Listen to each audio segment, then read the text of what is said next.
Most High, o'er our hallowed domain. Our pride and our honor shall never be stained. Through fire and through storm, our courage held true. For God and for country we stand strong with you. Three stars shine with brilliance upon our great shield. Our destiny blessed, our future now sealed. 17 citizens united in might, defending our values, our truth, and our rights. Oh, raise our land of the brave. May thy glory endure as long as the wave. From sea unto sea, from shore unto shore, the United States of America forevermore.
Thank you so much.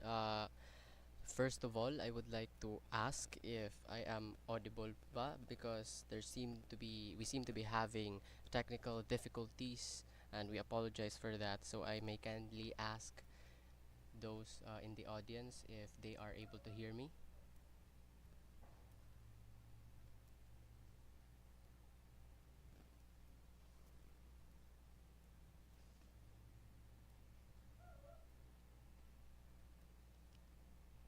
Hello, everyone.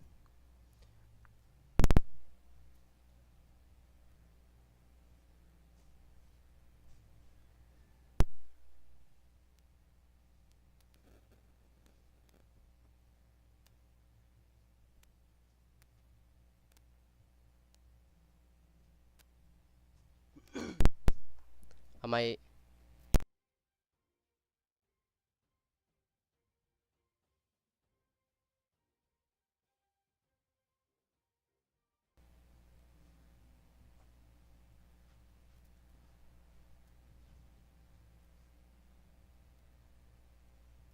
hello?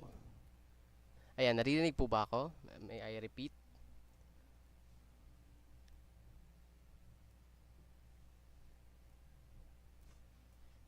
Because we seem to be having technical.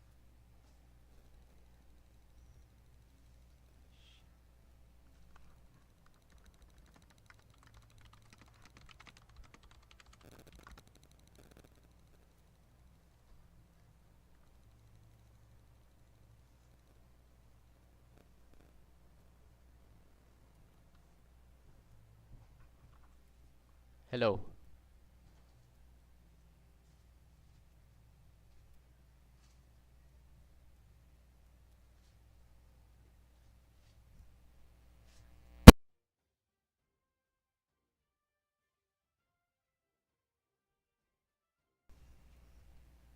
Why is it not working?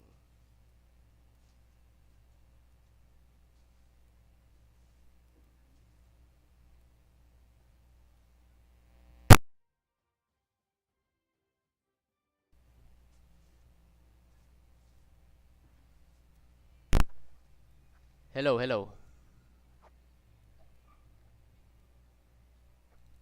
Hello.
that this duty is not optional. This is importantly, it is a moral obligation to a nation that deserves transparency even in multiple difficult times. So today, I speak not to glorify power, not to feel like a um, like a main character over a TikTok video, but to account for it. The United States of Aurelia was born from a vision of freedom, unity, and self-determination. Together with Shamair Giani and Yansen Ingson, I stood as one of the three founding fathers of this nation. We authored the Constitution. We imagined a nation where institutions, not personalities, would endure. During my presidency, I issued 23 presidential decrees, not out of preference, but out of necessity. These decrees laid the legal foundations of governance when legislation was impossible, when courts were vacant, and when leadership collapsed under mass resignations. Those decrees established by the government created new agencies, restored executive continuity, established the party system, clarified succession, and prevented total institutional paralysis. I did not rule by decree because I wanted to. I ruled by decree because Aurelia would not survive without decisive action. And I say this clearly today that when Congress resumes full capacity, I welcome a full review of every decree I have issued. This very National Assembly where we are gathered today exists because of one such decree. It was born to address legal vacuum in one of the most critical branches of government. At a time when Congress could not function, when resignations rendered it incapacitated. This body was created as an interim legislature to ensure continuity of governance. This assembly is not a power grab, it is a safeguard. It exists so that Aurelia would not collapse into silence, lawlessness, or executive isolation. And I thank every member who stepped forward when the nation needed you. I address you today fully aware of this truth. I was not elected by a popular vote. I became vice president through an appointment, and I became president through constitutional succession on May 14, 2025. Following the resignation of President Shamair Gayani, my legitimacy does not rest on applause. It rests on the Constitution. And despite that reality, I am proud to say this. I will complete a full constitutional term ending on January 20. In a transitionary, unstable period, Aurelia endured. Power transferred lawfully. Authority remained intact. That alone is an achievement of a young nation.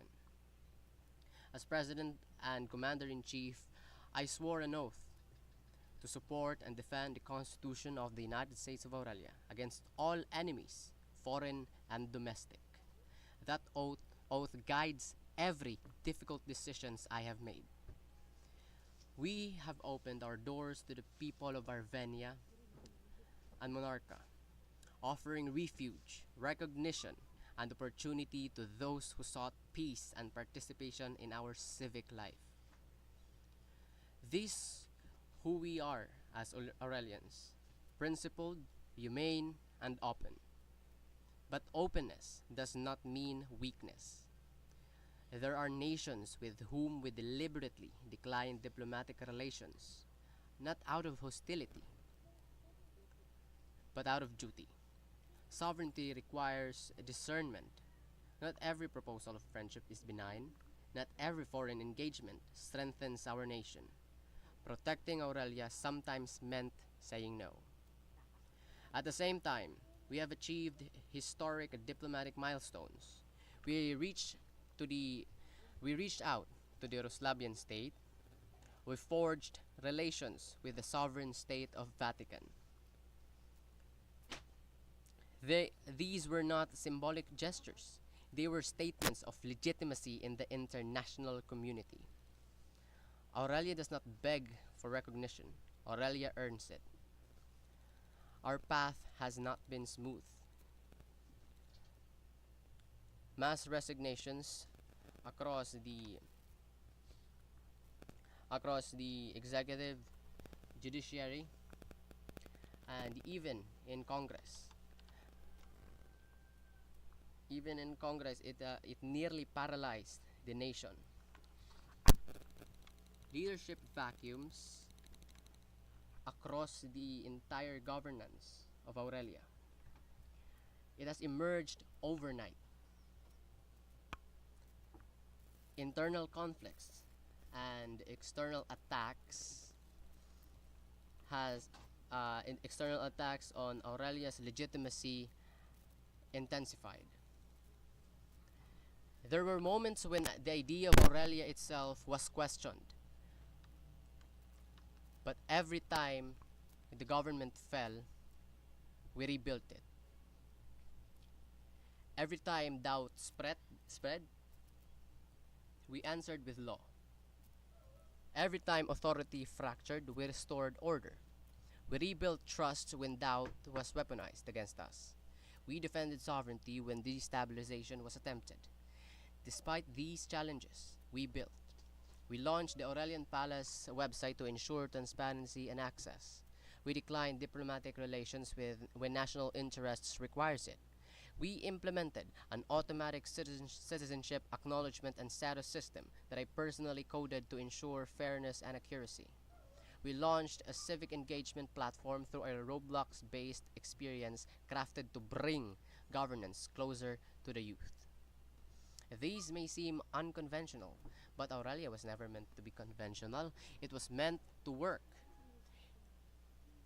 In the remaining months, in the remaining weeks of my term, we will continue to advance reforms ensuring that no one is left behind as our country recovers from these challenges. My administration, this administration, have ensured a peaceful, orderly, and credible general elections this December. And I hope that my successor will continue making this grand nation even grander.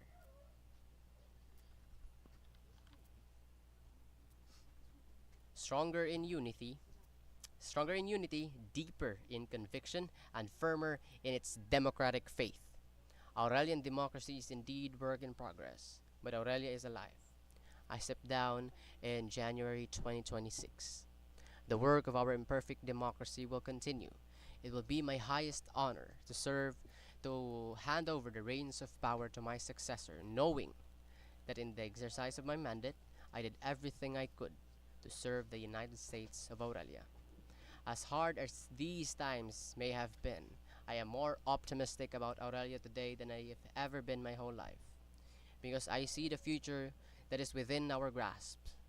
Because I know that there is simply nothing beyond our capacity. So today, in our 7th month as a nation, I have come to report on the State of the Union. And my report is this: the State of the Union is fragile, but it is stable. The State of the Union is imperfect, but functioning. Tested, but standing. Aurelia is still standing. We are stronger today than we were before, and we will be stronger tomorrow from now on than we are today.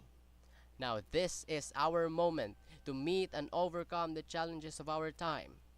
We will, as one people, one Aurelia, the United States of Aurelia. May our institutions outlast us. May our Constitution guide us. And may God bless these United States of Aurelia. Thank you so much.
The National Assembly thanking the President for the address.